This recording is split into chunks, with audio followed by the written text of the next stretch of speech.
What's up, people? It's your girl Adeola. So I'm sure that you've all heard about the Ribadu report. Yeah, right? Remember Nuhu Ribadu, right?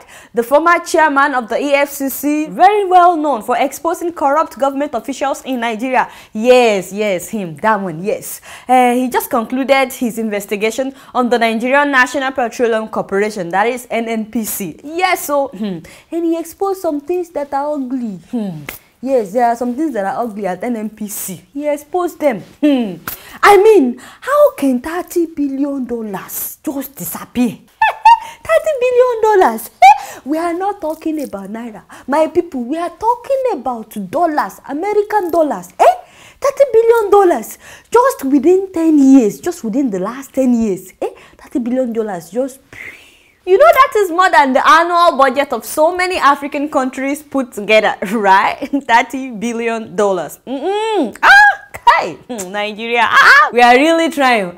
In fact, it's like saying that somebody stole Nigeria's annual budget for 2 years in a row. 2 years. You know how ridiculous that is? I was just thinking about how Nigeria would look like, you know, if the government should invest this $30 billion in developing Nigeria. Nigeria would be so, oh my goodness.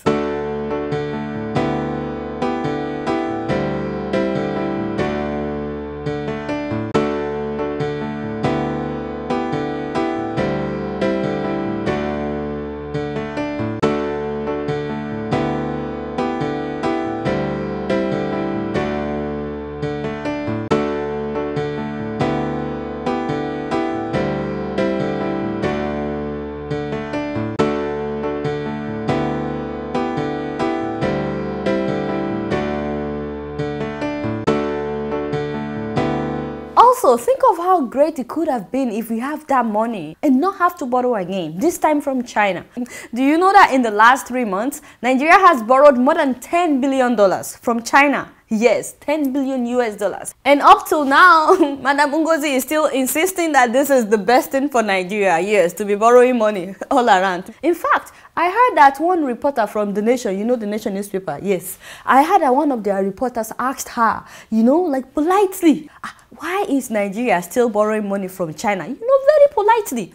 Madam Ngozi was like, hey, why are you asking me questions? Why is this? Why is that? The nation is bad. The nation is, take a look yourself. Yeah, I'm just wondering why we borrowed money from China since you paid off some Where debt are you not from? long ago. I'm a journalist with The Nation. The Nation? Yes.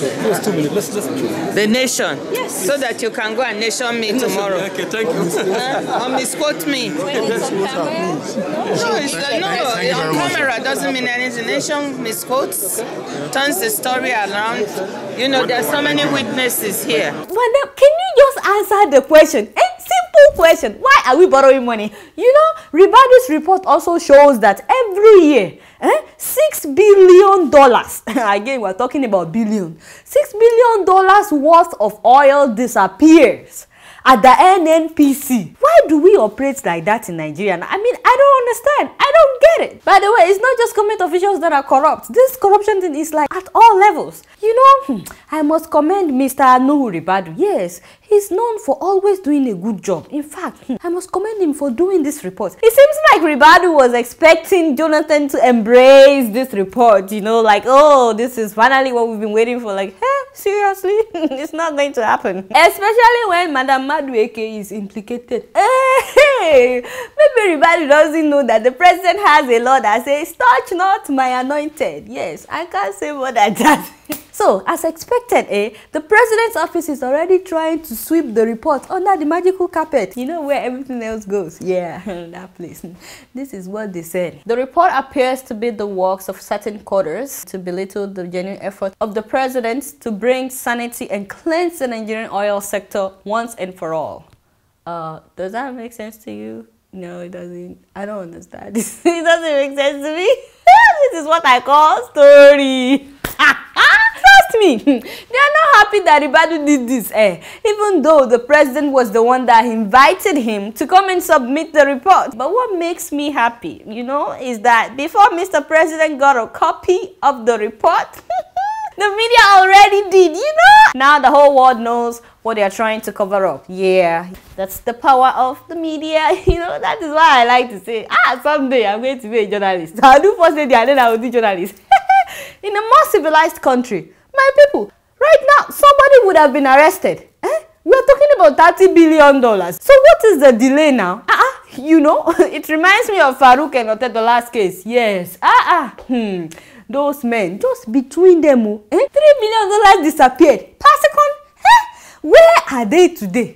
Both of them are still living in Nigeria as free men. Did anything happen? No. Yeah, that is what happens in Nigeria. So, if Mr. President wants the whole world to believe that he is truly fighting corruption, as he's been claiming, you know, he's been saying that a lot, that he fights corruption, you know, let him follow the recommendations of this report. Yeah, Mr. Nuhu Ribadu and his team, they had some recommendations in it, like, you know, you need to take care of business. Make these people accountable. You know, let NNPC be truly cleansed. Until then, everything that he's saying is what? Yeah, I'm just keeping it real.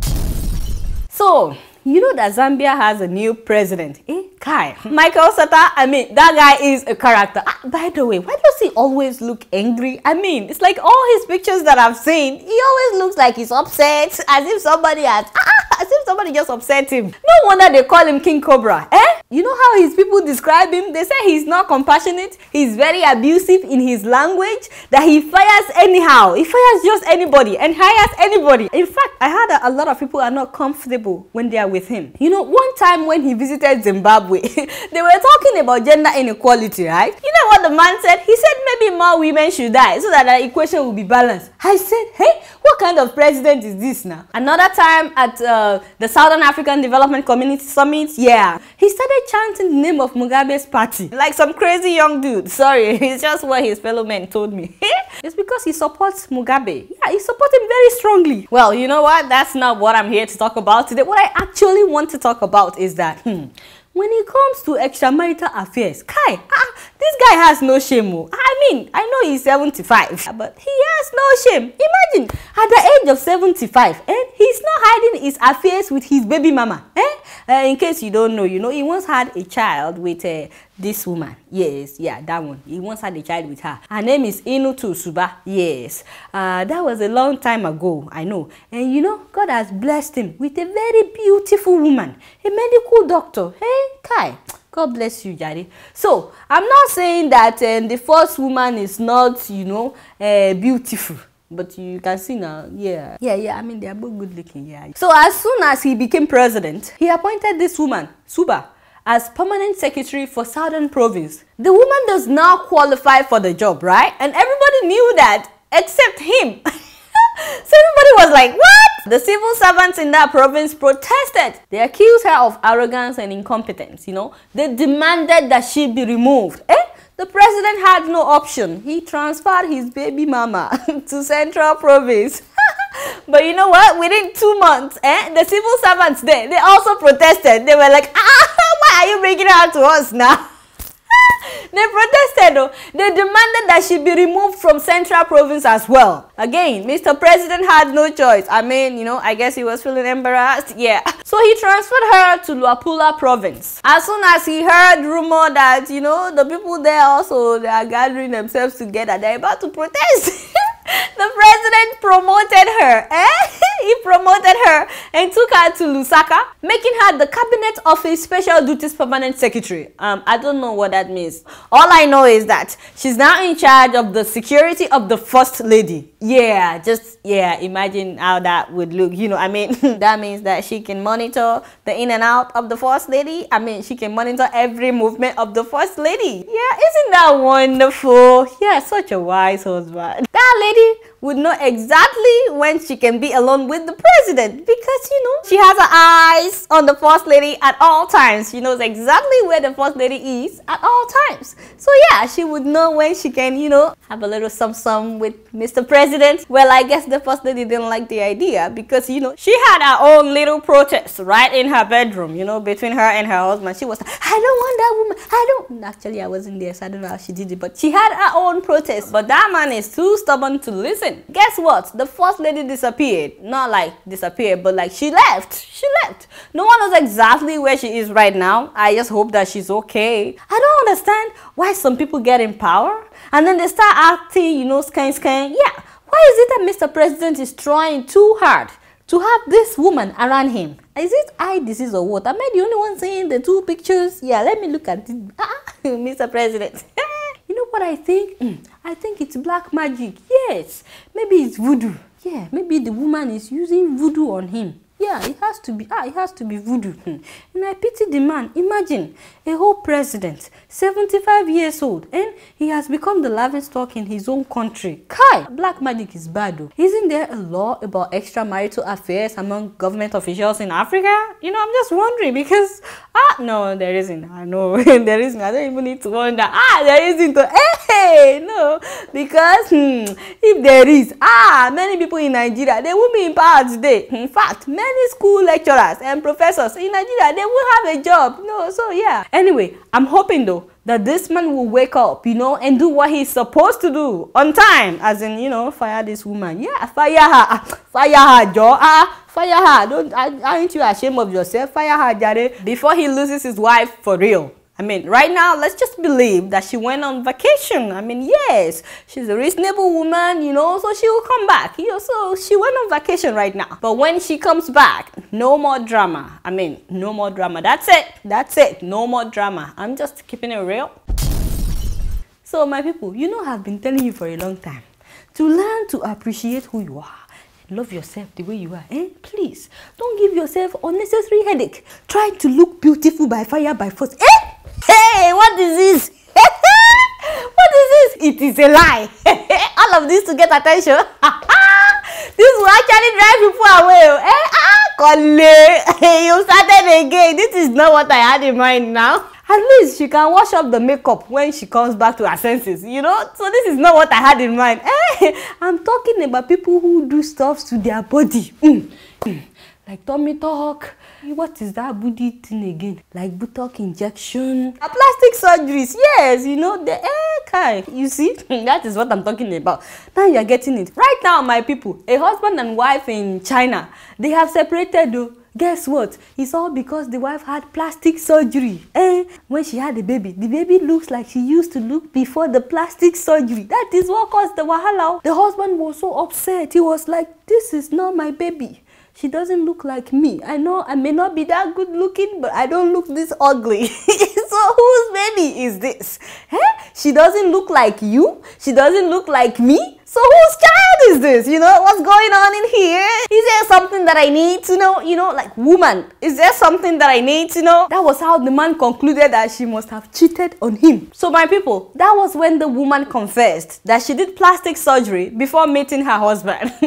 She spent $100,000. Did you hear that? Yeah, let me say one more time. $100,000 to change her look from this to this. Whoa, yeah, that is that is ugly, you know. I mean, this is actually not bad looking, but you know, she looks nicer. Yeah. Oh Lord, that was excuse me. Well, my brothers, you know, next time you see a beautiful lady, I mean, a hot chick, you get what I'm saying? Just be sure, you know. Be sure, you know, that she's for real. Because the baby will not look like she looks right now if she doesn't look like that naturally. Yeah, you get it. So the first thing you tell a lady when you're dating is, are you real? Well, the guy took her to court. Yes, so he took her to court. He sued her for being ugly. A Chinese man has won a court fight against his wife after suing her for being ugly. That's when he filed for divorce, saying she deceived him and convinced him to marry her under false pretenses. Well, the judge agreed and awarded him $120,000. Now that's sad. I mean, she has to pay more money than she spent looking pretty, you know, to her baby daddy. I mean, her husband, well, you know, they're divorced. So yeah, her baby daddy, yeah. And it's all just because her child didn't come out with a plastic surgery look. You know, some people like to say, well, me, I don't do plastic surgery. I'm for real, I'm good.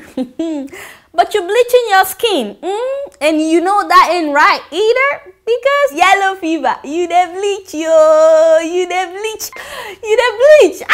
I mean, this is very common among us Africans, We think we have to be light-skinned before we can be beautiful, I just heard that 24 secondary school girls were suspended from Juba Day Secondary School, that is in South Sudan. I mean, 24 secondary school girls. We're talking about teenagers. You know why? Because they bleached their skin. 24 girls, all teenagers in the same school. I was shocked. Secondary school girls. I'm like, what? Is it possible that their parents didn't notice that something was changing? Why is it that many people don't take it serious, when it's medically proven that bleaching your skin can have serious health consequences? Mercury is among the many potentially toxic chemicals in skin lightness, and certainly not the only one. And the mercury can damage the kidney, the nervous system, and interfere with the development of the brain in unborn children. It can, it can affect your unborn children as well. So stop thinking about yourself alone, think about your unborn child. And just like that, Chinchon trying to change herself. When you're naturally dark complexioned and you bleached, your baby is still gonna be black. So what's funny to me is that some of these people that bleached, their toes and knees would look darker than other parts of their body. I mean, have you noticed anybody like that? Yeah. So while your ankles and your toes are like Coca-Cola, your face is what? Fanta. Wow, Fanta. Did I hear Fanta? Where is my Fanta now? Oh yeah, I love my Fanta. I don't play with my Fanta. Yeah, that's like my coffee. So when people see you, although they don't tell you, trust me, they know. They just need to look at you. They know. It's because they like you. That's why they won't tell you. But they know. But you don't need to get mad at yourself. If you already started, just stop doing it. It is very dangerous. And trust me, you look beautiful the way you are, Trust me, you don't need it. You're already beautiful. I know a lot of fine-looking guys that are looking for dark-complexioned ladies. They believe that's the beauty that lasts. You know what they say? Come on, black don't crack. Yeah, black is beautiful. This guy says it all. Don't bleach your skin just to make somebody happy. Don't bleach yourself. Be proud of who you are. Black is beautiful. Black is wonderful. Black is powerful. Don't bleach yourself. Don't bleach your skin no more. Hey, I'm just keeping it real. Before I leave today, I want you guys to see some of the wedding pictures of Caroline Tolu Odukoya. Now, she's the daughter of the late Pastor Bimbo Odukoya, a very well-known Nigerian pastor who died in a plane crash in December 2005. Now, Pastor Bimbo's death is an example of how carelessness in our aviation industry is robbing us of so many great minds. The good thing is the family has continued to stay strong. Now, here is Tolu singing Gifted and Proud. I remember who you were. I remember what you said. You said to stand on his word, 'cause greater is he that lives inside of me. Cast down my sorrows, cast down my fears, lay it at his feet, lay it at his feet. Now I'm free, I can see who I am and who I can be. Now I stand